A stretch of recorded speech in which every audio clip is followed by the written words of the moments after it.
ఎటువంటి ఆపరేషన్ లేకుండా లేటెస్ట్ టెక్నాలజీతో చిన్న ఇంజెక్షన్ తో నన్ను పూర్తి ఆరోగ్యవంతురాలను చేశారు. Elite spine and pain management centre కి వెళ్తే మీ నొప్పులకు స్వస్తి. వాలంటీర్ల వ్యవస్థపై చంద్రబాబు మొదటి నుంచి కక్ష కట్టారని వైసీపీ రాష్ట్ర ప్రధాన కార్యదర్శి సజ్జల రామకృష్ణారెడ్డి ఆరోపించారు. వాలంటీర్ల వ్యవస్థను దెబ్బతీసేందుకు చంద్రబాబు కేసులు వేయించారని అన్నారు. పవన్ కళ్యాణ్ చంద్రబాబు మింగేస్తారని ముందే చెప్పామని సజ్జల అన్నారు. జనసేనకు 21 సీట్లు ఇచ్చి అందులోనూ చంద్రబాబు మనుషులకే టికెట్ ఇప్పించారంటూ మండిపడ్డారు సజ్జల. ఆయన డే 1 నుంచి కక్ష పెంచుకున్నాడు, కత్తి కట్టాడు. గవర్నమెంట్ పథకాలన్నీ కూడా నేరుగా ఇంటికి చేర్చే వ్యవస్థ వాలంటీర్ వ్యవస్థ.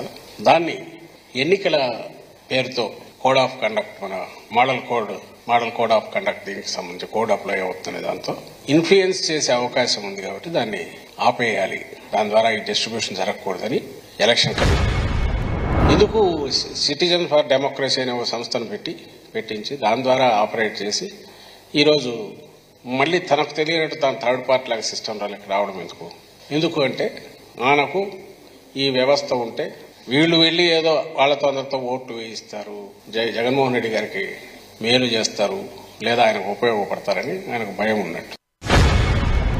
ఆఖరకు పబ్లిక్ టాయిలెట్లు, మరుగుదొడ్లు, వాటిలో కాంట్రాక్ట్లు అయినా అన్న క్యాంటీన్లలో అయినా లాభం ఎంత వస్తుందో లేదా తన కోటరీ తను నమ్ముకున్న వాళ్ళకి ఏమొస్తుంది, తన పార్టీని ఒక వ్యవస్థ మాఫియా ముఠాలాగా తయారు చేస్తే జన్మభూమి గవర్నమెంట్ ద్వారా వాళ్ళకెంత ఆదాయం వస్తుంది, మళ్ళీ పవర్ లేక రావడానికి ఈ సిస్టమ్ తనకెట్లా ఉపయోగపడుతుంది. ఆదాయం అన్నా ఉండాలా, తను పర్పెక్చువల్ గా పవర్ లేక రావడానికి, కంటిన్యూస్ రావడానికి అవసరమైన ఉపయోగపడాలి. ఇది తప్ప ప్రజలు రాష్ట్రం పట్టని ఆలోచన చంద్రబాబు. పైగా డబ్బులు లేవు మీ దగ్గర, అదేనట.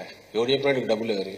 ఫైనాన్షియల్ ఇయర్ ఎండ్ అప్పుడు ఈ ఇయర్ ఎందుకు, లాస్ట్ ఇయర్ ఎప్పుడైనా సరే ఈ బ్యాంక్ లోంచి క్యాష్ డ్రా చేయాలా, ఫస్ట్ హాలిడే, సెకండ్ యూనిట్ తీసుకుని కిందికి వెళ్తాయి, థర్డ్ మార్నింగ్ నుంచి ఇస్తారు. లాస్ట్ ఇయర్ అదే జరిగింది, ఎవరీ ఇయర్ అదే జరుగుతుంది. శాలరీస్ అంటే డైరెక్ట్ అకౌంట్లోకి వెళ్ళేటివి అవి వెళ్తాయి కానీ గవర్నమెంట్ ఎంప్లాయీస్ వాళ్ళకి సంబంధించి ఇది క్యాష్ డ్రాయల్ ఉంది కాబట్టి 3 లాస్ట్ ఇయర్ కూడా అట్లే జరిగింది. దానికి మళ్ళీ ఒక కథ, అచ్చెన్నాయుడు గంభీరంగా పద్దన్నే వచ్చి డబ్బులు లేవు వీళ్ళ దగ్గర, అన్ని బిల్లులు పే చేసుకున్నారు కాబట్టి ఇది కాదు కారణం, డబ్బులు లేకపోవడం. ఈరోజు పవన్ కళ్యాణ్ అనే వ్యక్తి ఎక్కడున్నాడా అంటే నా గర్క నా ఘాట్ కానీ ఒక సామెత ఉంది, అటు ఇటుగా. ఇప్పుడు పిఠాపురం అభ్యర్థి, అది కూడా ఆయన కాన్స్టిట్యూన్స్ చూస్ చేసుకున్నది కాదు, వీళ్ళు ఎవరో తోస్తే నువ్వు అక్కడికి పోంటే పోయినట్టున్నాడు. అక్కడ ఈరోజు దీనంగా చెప్పాల్సి వస్తుంది, నేను ఇక్కడే ఉంటానని. నేను పిఠాపురంలోకి ఈరోజు పోయి ఆయన బయట తిరిగితే పిఠాపురం వాళ్ళ నంబరు, పోనీ బయట తిరిగి నాయకుడు, పెద్ద నాయకుడు ఈయన, రాష్ట్రం అంతా నువ్వు తిరిగిపో, మేము బ్లెస్సింగ్స్ ఇద్దామందాం ఒకటే, ఆయనకి ఇచ్చినవి 21. సిటిజన్స్ ఫర్ డెమోక్రసీకి ఆ జనసేనకు తేడా లేదు. ఇది ఏమంటే సివిల్ సర్వీసెస్ నుంచి వచ్చిన వాళ్ళతో వీళ్ళతో నలుగురితో పెట్టాడు.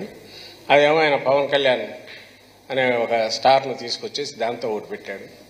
అక్కడి ద్వారా వ్యవస్థల కోసం ఇళ్ళది పెట్టించాడు, వ్యవస్థల ద్వారా ఇది చేయడం కోసం. అక్కడేమో ఆయన నమ్ముకున్న అభిమానులు పవన్ కళ్యాణ్ 24 అని అది తీసేసి 21కి వచ్చి, ఆ 21లో కూడా 18 తన మనుషులను లేదంటే డబ్బులు ఇచ్చిన వాళ్ళని ఉన్నో పెట్టి లెక్క అడిగాడికి సరిచేసి వాళ్ళని పెట్టి వదిలేసి బీజేపీ, మరి ఇదైతే సరే అది అంత పెద్ద పార్టీ, నేషనల్ పార్టీ. గతంలో కనీసం ఆ పార్టీ నాయకులు ఎవరినో పెట్టుకునేవాళ్ళు, సీట్ల వరకు చంద్రబాబు ఎట్లాడిచ్చినా లాస్ట్కి వచ్చేసరికి వాళ్ళ అభ్యర్థులన్నా వాళ్ళని పెట్టుకునేవాళ్ళు. ఈసారి అది కూడా ఈయనే డిసైడ్ చేశాడు, మొత్తం బయట నుంచి వచ్చిన వాళ్ళతో లేదా తను పంపిన వాళ్ళతో.